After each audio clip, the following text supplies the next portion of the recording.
హరి త్వాం ఆరాధ్య ప్రణతజన సౌభాగ్యజననీ పురాణారీ భూత్వా పురరిపుమపి క్షోభమనయత్ స్మరోపి త్వాం నత్వా రతినయనలేహ్యేన వపుషా మునీనాం అప్యంతః ప్రభవతి మోహాయ మహతాం.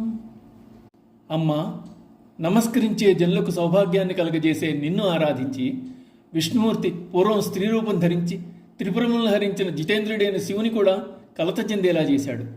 మన్మధుడు కూడా నీకు నమస్కరించి నిన్ను ఉపాసించి రతీదేవి మాత్రమే చూడగలిగినటువంటి శరీరాన్ని పొందాడు.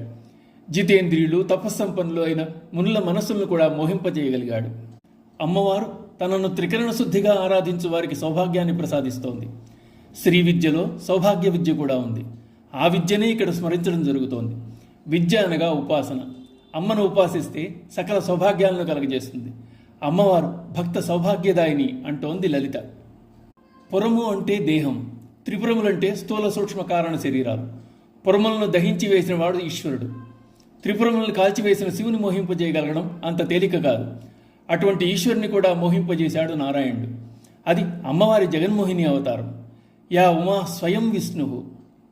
శివుణ్ణి మోహింపజేస్తున్నవాడు విష్ణువైతే ముల్లోకాలను మోహింపజేశాడు మన్మధుడు.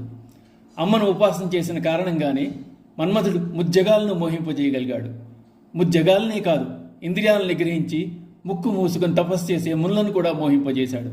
అది అమ్మ అనుగ్రహం, అమ్మ ఉపాసన వల్ల వచ్చిందే. శివుని కంటి మంటలలో కాలిపోయిన మన్మధుడు అమ్మా అని ఆర్తనాదం చేశాడు. అమ్మ కరుణాజలధి. మేమిద్దరం కలవాలని నీవు ప్రయత్నం చేశావు కనుక రతీదేవికి మాత్రమే కనపడేలా శరీరం ఇస్తాను అని పలికి మన్మధుణ్ణి తిరిగి బతికించింది. శివునికి విరుద్ధం కాకుండా భక్తురాలైన రతీదేవిని అనుగ్రహించింది.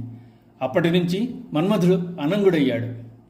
అందుచేత అమ్మను ఆశ్రయించడం వల్ల అసాధ్యాలు కూడా సుసాధ్యాలుగా మారిపోతాయి. సర్వ జగత్తులో మన పని సానుకూలతపరచగలిగే శక్తి అమ్మే. అమ్మవారిని ఆరాధించడం వల్ల ప్రపంచం మొత్తం అనుకూలంగా మారుతుందని తెలియజేస్తున్నారు శంకరులు. ఇక్కడ శ్రీ విద్య ప్రధానంగా 2 భాగాలుగా చూపించబడుతోంది.